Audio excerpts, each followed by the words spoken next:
নমস্কাৰ বন্ধুসকল প্ৰথমতে আপোনালোক সকলোকে মোৰ ইউটিউব চেনেল ব্লগছ উইথ কল্যাণ আৰু মোৰ ফেচবুক পেজ কল্যাণজ্যোতি কোঁৱৰলৈ স্বাগতম জনাইছোঁ মই আছোঁ আজি গুৱাহাটী ৰেলৱে ষ্টেচনত মই আজি অকণমান বাহিৰত ফুৰিবলৈ যাম আৰু এই ভিডিঅ'টো এইকাৰণে বনাইছোঁ মই প্ৰায় 10 বছৰ পাছত আজি এই ৰেল ষ্টেচনটোলৈ আহিছোঁ আৰু মোৰ জীৱনত প্ৰথমবাৰ মই ৰাজধানী ট্ৰেইনত যাত্ৰা কৰিম বাৰু যে কি নহওক ৰাজধানী ট্ৰেইনটো দেখাম কিন্তু তাৰ আগতে মই 10 বছৰ এই মাজৰ ব্যৱধানৰ যিটো অভিজ্ঞতা সেই অভিজ্ঞতাটো ক'ব বিচাৰিছোঁ 10 বছৰ আগৰ গুৱাহাটী ষ্টেচন আৰু এতিয়াৰ গুৱাহাটী ষ্টেচনৰ মাজত বহুত পাৰ্থক্য এতিয়া ইমান ধুনীয়া হ'ল ষ্টেচনটো ইমানেই মানে চাফা হ'ল বা মানে ক্লিন গোটেইখিনি বস্তু ইমান ধুনীয়া ডিচিপ্লিন হ'ল সেই বস্তুখিনি সঁচাকৈ বহুত বেছি ভাল লাগিল আৰু সেইকাৰণে ভাবিলোঁ মই ভিডিঅ'টো বনাওঁ আৰু ধন্যবাদ জনাইছোঁ মানে ৰেলৱে ডিপাৰ্টমেণ্টক যে এই ষ্টেচনটো ইমান বেছি ধুনীয়া কৰি ৰখাৰ কাৰণে আৰু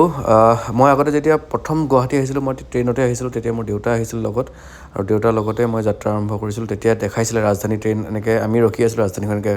স্পীডত পাৰ হৈ গৈছিলে এইখন ৰাজধানী ট্ৰেইন এখন দিল্লীলৈ যায় ইমান ফাষ্ট ইমান সুবিধা আছে গতিকে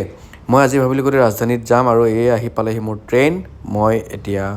উঠোঁ ৰাজধানীত বলক ট্ৰেইনত উঠি আমি বিচাৰি ল'লোঁ আমাৰ ছিটকেইটা আৰু এয়া ৰাজধানীত উঠিয়ে চাহ কফি এই সকলোবোৰ দিয়ে খাবলৈ আৰু সেই আমাৰ ভিতৰখন এনেকুৱা আৰু মোৰ এটাই ভাল লাগিছে যে সকলোবোৰ আমাৰ ওচৰৰ পাজৰে যিমানকেইজন মানে পেচেঞ্জাৰ আছে সকলোবোৰ ডিফেন্সত চাকৰি কৰা আৰু মই যিহেতু দেউতাৰ ডিফেন্সত চাকৰি কৰিছিল ডিফেন্সত চাকৰি কৰা মানুহ লগ পালে মোৰ এটা আপুনি ভিতৰৰ ৰেচপেক্ট জাগি উঠে আৰু সেইটো ভাল লাগে আৰু এনেকৈয়ে শৰাইঘাট দলং পাৰ হৈ আমাৰ ধুনীয়া অসমৰ প্ৰাকৃতিক সৌন্দৰ্য উপভোগ কৰি আহি আছোঁ আমি যাত্ৰা আৰম্ভ কৰিছোঁ গুৱাহাটীতে আছোঁ আমি চিনি পাইছে সঁচাকৈ বহুত ধুনীয়া লাগে গুৱাহাটীখন সঁচাই বহুত বেছি ধুনীয়া আপোনালোকে চাওকচোন ইমান ধুনীয়া লাগিছে ন ধুনীয়া অসমৰ ধুনীয়া প্ৰাকৃতিক সৌন্দৰ্য উপভোগ কৰি আমি যাত্ৰা আৰম্ভ কৰিছোঁ এনেও ধুনীয়া অসম তাতে আকৌ চিপকৈ বৰষুণ দিছে কিমান ভাল লাগিব পাৰে আৰু সেই ভাল লগা পৰিৱেশ উপভোগ কৰি থাকোঁতে আহি পালে আমাৰ ব্ৰেকফাষ্ট যিহেতু আমি দূৰ জাৰ্ণি কৰিম সেইকাৰণে মই ভেজ অৰ্ডাৰ কৰিছোঁ ভেজৰ কাৰণে গাজৰ বইল গ্ৰীণ মটৰ বইল আৰু আলু চপ এনেকৈ আহিছে ব্ৰেড আহিছে বাটাৰ আহিছে কফি আহিছে এই সকলোবোৰ ধুনীয়া এটা ব্ৰেকফাষ্টৰ মাজতে আকৌ এটা ধুনীয়া ফেমিলি আহি আমাৰ ডবাত আমাৰ ফ্ৰণ্টৰ ছিটতে তেওঁলোকে আহি পালে আৰু এই টিকলিজনী যদিও সৰু দেখিছে তাই ভেৰি স্মাৰ্ট তাই মানে মই যে এনেকৈ মোবাইলটো লৈ ভিডিঅ' কৰি আছোঁ তাই নিজৰ হাতখন এনেকৈ কপি কৰিছে তাই চাওক মই যে এনেকৈ কৰিছোঁ তাই হাতখন ঘূৰাই দিছে তাই বহুত বেছি স্মাৰ্ট আমি কম সময় লগ পাইছোঁ যদিও আমাৰ বঙাইগাঁৱত তেওঁলোকে উঠিছে কম সময়ত তাই এটা ফেমিলি নিচিনা হৈ পৰিল আৰু মই জিভাখন উলিয়াই দিয়াৰ লগে লগে তাইও জিভাখন এনেকৈ উলিয়াই দিব এইয়া দেখিছেনে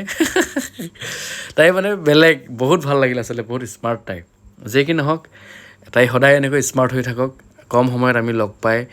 খুব বেছি এনজয় কৰি যাত্ৰাটো কেতিয়া শেষ হ'ল আচলতে আমি ক'বই নোৱাৰিলোঁ এনেকৈ আহি তাইৰ লগত ধেমালি কৰি মই আমাৰ গন্তব্যস্থান পালোহি এতিয়া আমি পাম পাটনা ষ্টেচন আৰু পাটনা ষ্টেচনত নামি আমি এনেকৈ কেব এখন বুক কৰি আমি হোটেললৈ আহিছোঁ যিহেতু মই মেডিকেল ইছ্যুত ইয়ালৈ আহিছোঁ মেডিকেল মোৰ দাদা এজনৰ লগত সেইকাৰণে গোটেইখিনি ভিডিঅ' মই আচলতে কৰিব পৰা নাই তেওঁ অলপ অসুবিধা হৈ থকাৰ কাৰণে মই তথাপিও যিমানখিনি পাৰোঁ দেখুৱাইছোঁ কিন্তু পাটনা চিটিখন দেখুৱাইছোঁ গুৱাহাটী কম্পেৰিজন যদি মই ক'বলৈ যাওঁ গুৱাহাটীতকৈ পাটনা চিটিখনৰ পাটনাৰ আপোনাৰ ৰাস্তা পদূলি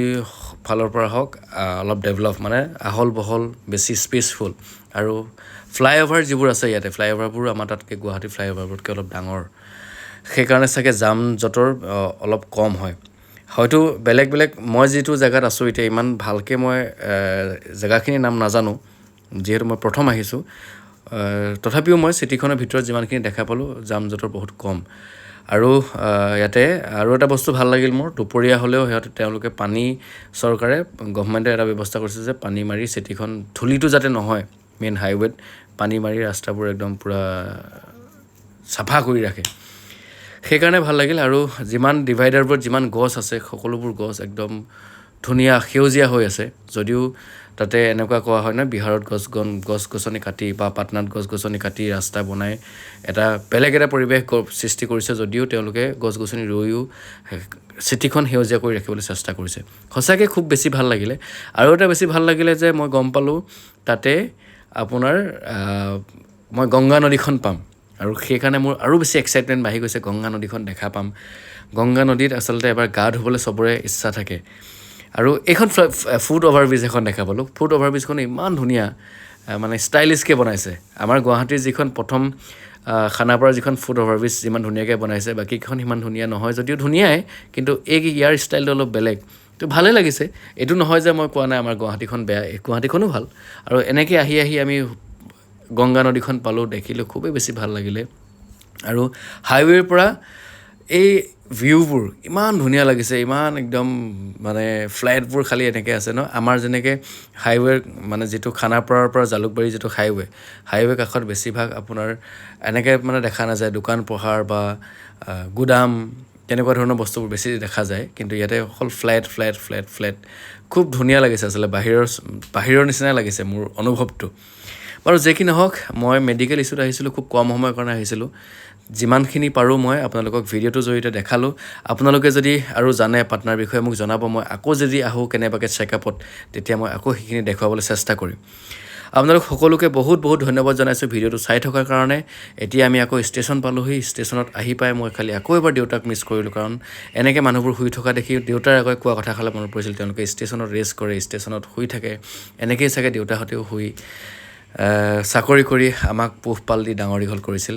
ধন্যবাদ প্ৰত্যেকজন মই ডিফেন্সত চাকৰি কৰা প্ৰত্যেকজন ব্যক্তিক মই চেলুট কৰিছোঁ তেওঁলোকে ইমান কষ্ট কৰি আমাৰ সুৰক্ষা দিয়ে ঘৰৰ পৰা আঁতৰি থাকি তাৰ উপৰি যেতিয়া ঘৰলৈ আহে এনেকৈ থাকিব লগা হয় ধন্যবাদ